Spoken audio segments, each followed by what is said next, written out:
네, 오늘 코너는 캐릭터 어쩌고 코너입니다. 영화사의 중요한 또는 뭐 코믹스의 중요한 캐릭터를 소개하는 코너죠. 겸손한 덕후 민영님 모셨고요. 안녕하세요. 네, 그리고 호시팝의 위키 예근님 모셨습니다. 네, 안녕하세요. 네, 자 바로 들어갈까요, 민영님? 네. 오늘 캐릭터는 어떤 캐릭터인가요? 아더왕 혹은 아서왕이라고 하는데 아서왕이라고 저희 기준으로 할까죠? 아, 그래요? TH 발음이라. 아서 왕으로. TH 발음이라 가지고 이거를 한국인이 발음이 안 되는 저거잖아요. 그래서 그냥 아서왕이라고 하죠, 저희. 아서 왕은 캐릭터라기보다 그냥 위인 아니에요? 어디부터 설명을 해야 돼? 이게 그 아서왕이 캐릭터가 실존일 거라고 추측이 되는 인물이 있어요, 실제로. 네. 이 사람을 모티브로 해서 동양으로 따지면 삼국지의 유비 같은 존재죠. 유비, 관우, 조조, 뭐 정비, 제갈량 이런 사람들이 실제로는 존재를 했어요. 근데 네.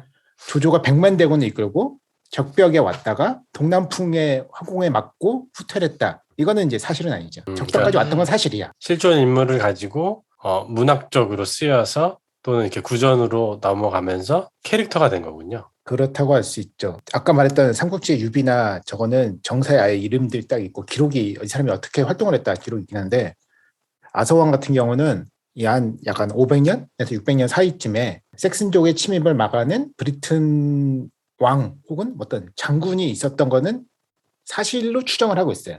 사실 있었던 거는 같아.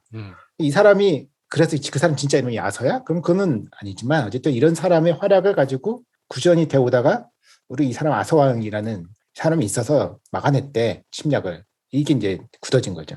그럼 민영님 유비보다는 홍길동이나 임꺽정이 더 어울리지 않나요? 아니 그거는 임꺽정은 그렇구나. 실존 인물이구나. 홍길동은 근데 완전 창작이고. 임꺽정은 어느 정도 좀 인정할 만하다. 임꺽정은 좀 그래도 근거가 실존 인물이기도 하고. 아무튼 그렇군요. 근데 그런 사람을 지금 우리가 알아야 되는 이유가 뭔가요? 보통 이제 아서왕과 원탁의 기사 하잖아요. 원탁의 기사도 이름이 원탁의 기사. 수두룩하죠. 한 열 몇 명. 최소한 유명한 사람만 돼도 한 4-5명은 나오고 멀린 이 정도가 나오는데. 예근님 원탁의 기사 아는 분 있어요? 란셀롯? 그렇죠. 랜슬롯. 불륜의 대명사 랜슬롯. 그 옛날에 리처드 기어 나온 영화 있었어요. 숀 코너리랑 카멜롯의 전설인가? 그게 맞아. 아마 아서왕하고 뭐 그 이야기인 것 같긴 한데 그것도 서로 여자 뺏고 그런 이야기잖아요. 그거. 아는 게 있구나. 저는 사실 원탁의 기사 아무도 몰라요. 원탁의 기사도 되게 능력치가 있어요. 아니 그런 거 이게 무슨 게임도 아니고 그걸 비교를 하고 있습니까? 물론 이제 누가 잘 싸우냐 못 싸우냐 요거는 이제 어느 정도 약간 있겠지. 당연히 있겠지. 제일 잘 싸우는 건 역시 가웨인하고 랜슬롯이 좀 바로 나오네요. 또 싸움 순위가 뭐가 중요하냐 하는 아서왕은 되게 신분을 모르고 있다가 칼을 뽑으면서 이제 왕이 됐다 뭐 이런 거잖아요. 그렇죠. 그걸 그 정도로만 알고 있죠. 그래서 그 달코 다른 캐릭터를 왜 갖고 왔냐라는 저는 생각이 들었다. 달코 다른음에도 불구하고 너무나 유명한 나머지 영화에 너무 자주 등장하더라.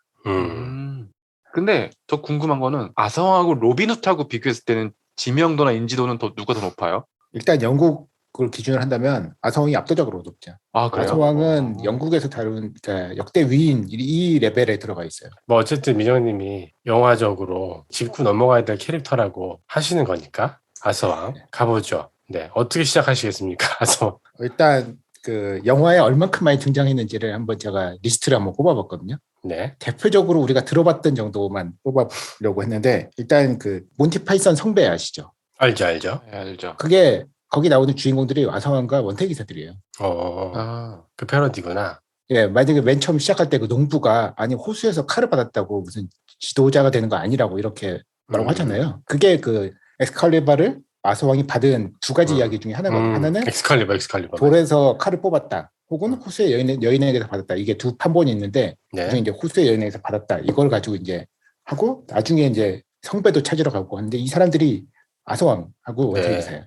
그리고 대표적으로 이제 다룬 게 81년에 존 부어만의 엑스칼리버라는 영화가 있는데 이거는 이제 이 아서왕 스토리를 정통적으로 이제 풀어내. 우리가 보통 아서왕 하면 가지고 있는 시각적인 이미지는 보통 이 영화를 이제 말 타고서는 갑옷 입은 기사들이 막 몰려다니는 이 내용은 이제 주로 이 영화에서 우리가 보통 이미지를 따다오죠. 그다음에 아까 좀 카멜롯의 전설이 있고 좀 최신으로 오셔야 될 것 같은데. 최신으로 좀 더 쭉 오면 트랜스포머 5에도 초반부에 아서왕하고 이 트랜스포머하고 연결이 있었다. 이거 나오죠. 그다음에 2017년에 킹 아서 영화가 있었고 그다음에 킹스맨도 보면은 그 킹스맨 요원들 코드명이 다 아서, 아서. 갤러헤드, 뭐 멀린 이거 딱 쓰고 있잖아요. 그리고 올해 나온 영화에 그린라이트라는 영화가 있었는데 그린라이트. 이것도 이제 아서왕 이야기의 캐릭터들이 등장을 하죠.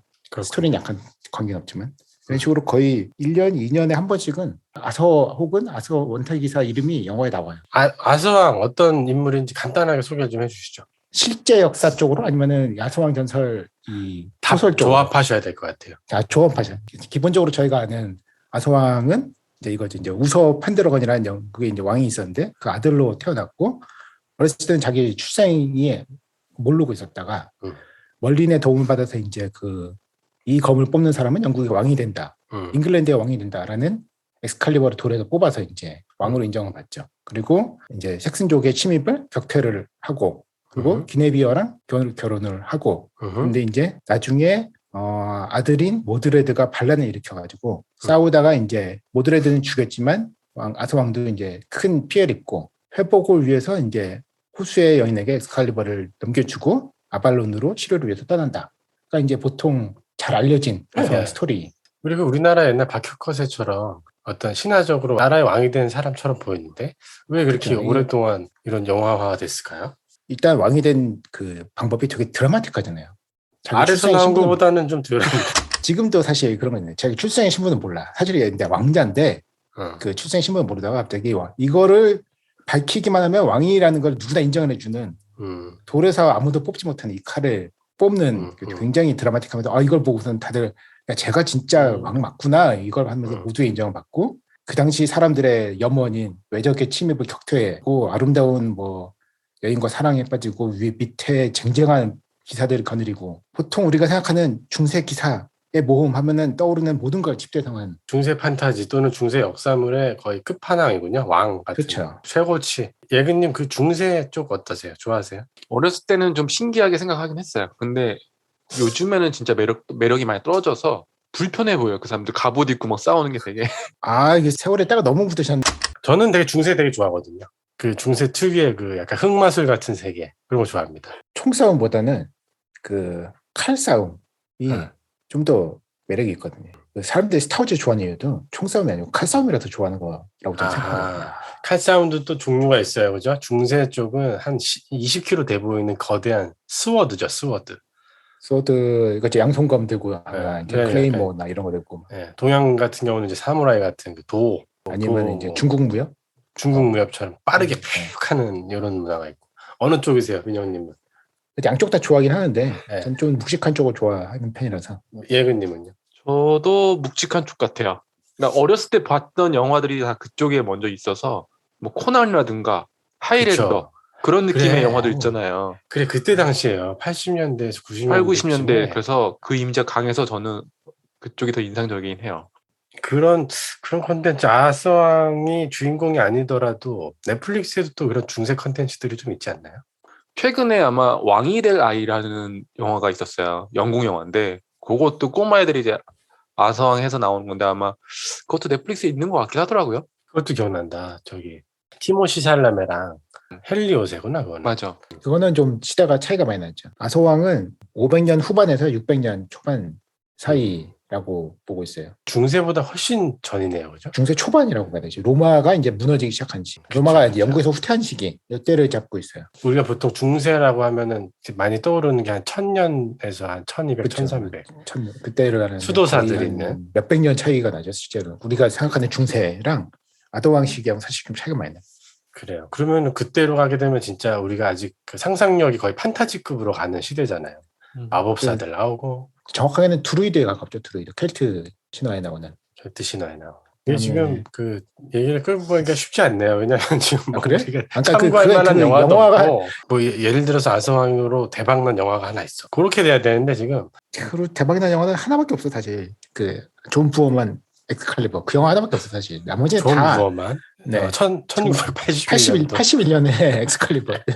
그 저희가 그 민영님이 워낙 민영님은 진짜 캐릭터를 많이 아시는 분이고 그 캐릭터에 대한 이해도 높으신 분이라서 믿고 맡겼는데 지금 벌써 굉장히 그 야생마를 타고 멀리 가시는 느낌이에요. 이거 너무 멀리 갔네. 네, 그래서 다음 주부터는 좀 더 이제 우리 대중향으로 좀 끌어와야 될 것 같아요, 민영님을. 네, 알겠습니다. 네. 다음번에는 좀 더 누구나 알만한 캐릭터를 가져오도록 하죠. 자, 알겠습니다. 오늘은 아서왕 정도로 마무리하고 다음 주에 좀 더 대중적이고 우리의 궁금증을 풀어주시는 민영님으로 돌아오길 바라면서 오늘은 아서왕이었습니다.